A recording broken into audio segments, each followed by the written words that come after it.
والإسلام ديني ومحمدا رسول الله.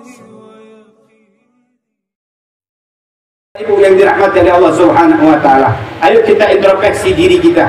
Apabila kita tidak mau sujud kepada Allah, kita adalah manusia yang paling durjana di atas muka bumi Allah Subhanahu wa taala. Di mana dikisahkan ada seorang PSK atau ada seorang wanita di mana wanita tersebut melakukan perzinahan.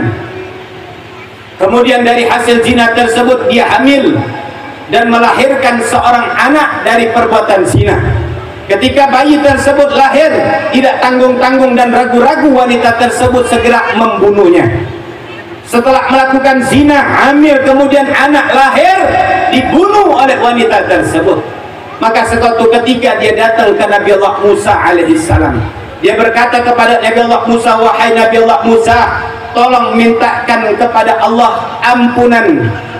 Tolong sampaikan kepada Allah agar Allah menerima tobatku dan agar Allah mengampuni dosaku, karena dosaku teramat besar. Maka Nabi Musa mengatakan, apa dosa engkau wahai wanita? Aku adalah wanita yang pernah melakukan perzinahan, kemudian melahirkan seorang anak dari hasil zina, kemudian anak tersebut aku bunuh wahai Musa.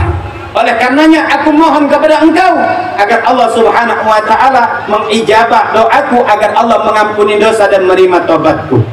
Jawab Musa, wahai wanita durjana, pergilah engkau dari hadapanku dan dari rumahku.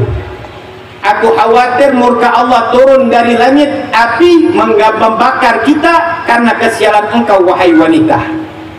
Maka dengan hal yang demikian wanita tersebut kembali keluar dari rumah Nabi Musa dalam keadaan hatinya susah, hatinya bersedih.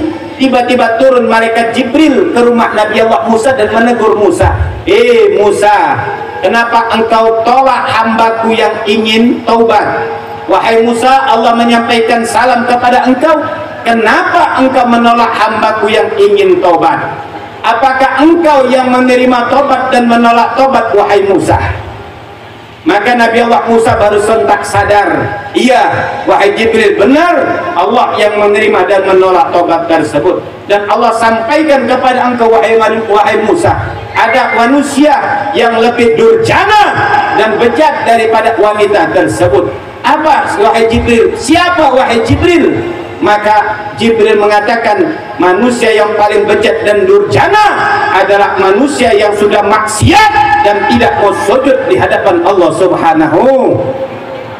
Ini adalah manusia yang paling durjana, adalah manusia yang sudah setiap hari maksiat, sombong dengan Allah dengan tidak mau sujud di hadapan Allah. Oleh karenanya Bapak Ibu hadirin hadirat yang dirahmati oleh Allah Subhanahu wa taala, ayo sama-sama kita jaga salatnya kita. Karena dengan menjaga salat, dalam hadis Nabi Muhammad sallallahu alaihi wasallam, man hafadha 'ala shalah akramahu Allah bi khamsa hisal.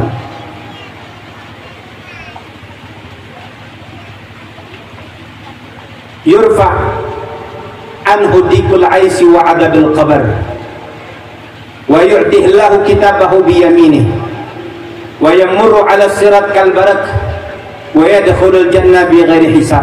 Atau kama qala Rasul sallallahu alaihi wasallam. Nabi katakan, siapa orang yang menjaga salat 5 waktunya, maka Allah Subhanahu wa taala akan berikan dia 5 kemuliaan.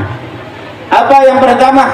Allah Subhanahu wa taala akan jauhkan dia dari kesusahan hidup, kesempitan dan kejenuhan serta kesumpekan, musibah, bala, bencana yang ada di muka bumi ini akan Allah hindarkan dari dia.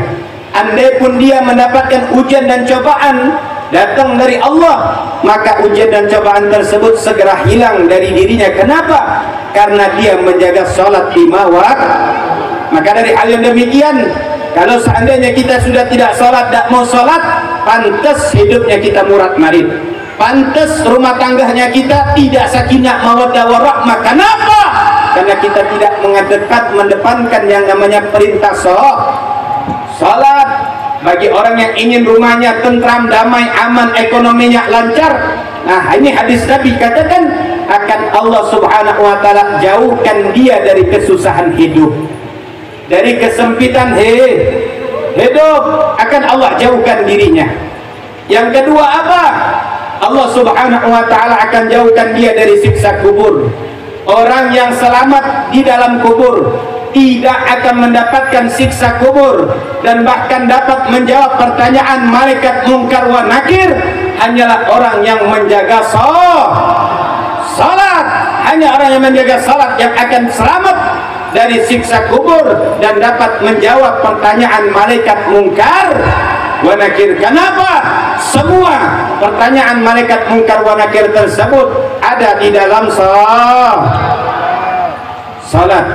Yang ketiga, Allah subhanahu wa ta'ala akan berikan kemuliaan kepada manusia yang menjaga salat. Apa? Yu'ti kitabahu biyamini.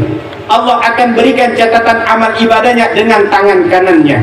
Nabi katakan, siapa orang yang mendapatkan catatan amal hidupnya di alam akhirat nanti dengan tangan kanannya, maka dia penghuni surga Allah subhanahu wa ta'ala. Yang keempat apa? Wa yamurru ala sirat kalbarat. Orang yang selalu menjaga salat akan mendapatkan kemuliaan di hari kiamat ketika melintasi jembatan sirat, yang mana jembatan sirat tersebut berada di atas neraka jahanam yang panasnya luar biasa. Andaikan ulama katakan gunung yang besar diletakkan di atasnya, bukan dicemplungkan di dalamnya, hanya diletakkan di atasnya, gunung yang besar tersebut akan meleleh karena panasnya neraka jahanam. Maka sirat tersebut berada di atas jembatan tersebut, di atas neraka jahanamnya Allah subhanahu wa ta'ala.